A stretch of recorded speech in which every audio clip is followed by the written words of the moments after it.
Halo teman-teman, pernahkah kalian dihadapkan pilihan sulit antara impian pribadi dan tanggung jawab sosial?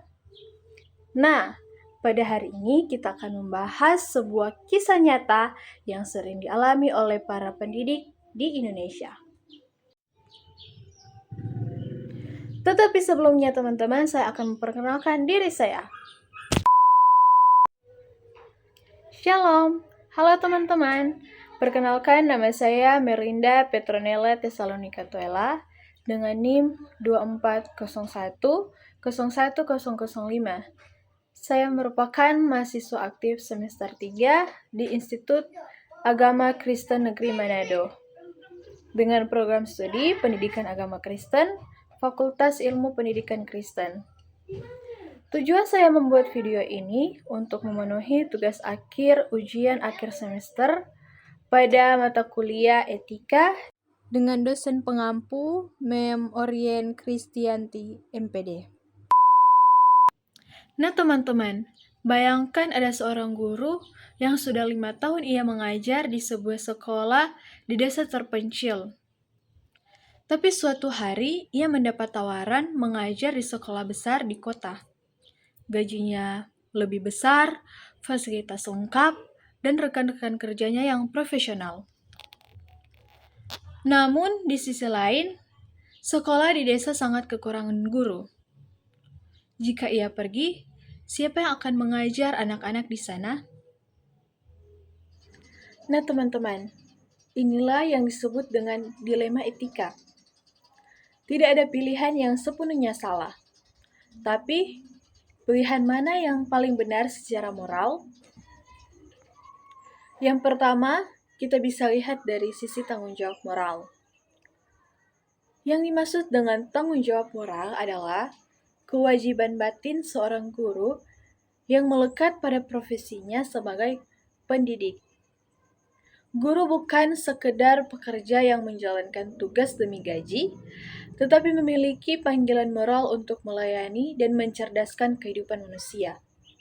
Nah, kalimat terutama mereka yang paling membutuhkan berarti bahwa secara etis, perhatian dan pelayanan seorang guru seharusnya lebih diutamakan kepada peserta didik yang berada dalam kondisi kurang beruntung, seperti anak-anak di daerah terpencil yang kekurangan tenaga pendidik. Dalam konteks ini, meninggalkan desa berarti mengabaikan kelompok yang paling bergantung pada peran guru tersebut. Yang kedua, dari dampak keputusan. Yang dimaksud dengan dampak keputusan adalah akibat nyata yang ditimbulkan oleh pilihan guru, baik bagi dirinya sendiri maupun bagi lingkungan tempat ia mengajar. Nah, di sekolah kota, jumlah guru relatif lebih banyak dan fasilitas pendidikan lebih lengkap. Oleh karena itu, kehadiran atau kepergian satu guru tidak terlalu memengaruhi secara signifikan jalannya proses pendidikan. Sebaliknya, di desa terpencil keterbatasan tenaga pendidik membuat peran satu guru menjadi sangat penting. Satu guru dapat mengajar beberapa mata pelajaran, membimbing karakter siswa, bahkan menjadi satu-satunya figur pendidikan yang mereka kenal.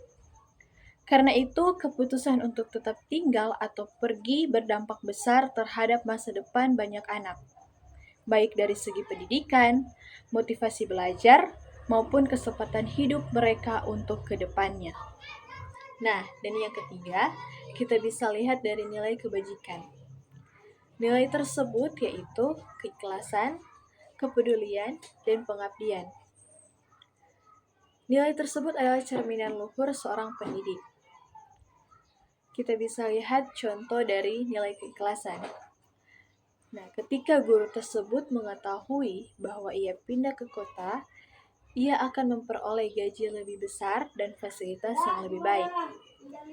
Namun, ia dengan sadar memilih tetap mengajar di desa tanpa paksaan, karena merasa terpanggil untuk mendidik anak-anak di desa yang sangat masih membutuhkan bimbingannya.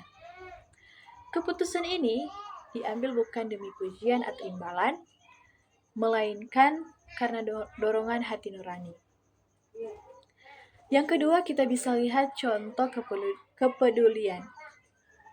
Ketika guru melihat langsung kondisi murid-muridnya di desa, apakah itu tentang keterbatasan buku, kurangnya tenaga pengajar, dan rendahnya akses pendidikan.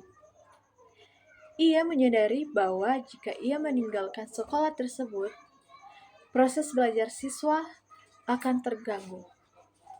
Oleh karena itu, ia memilih tetap tinggal karena peduli terhadap masa depan anak-anak yang sangat bergantung pada kehadirannya.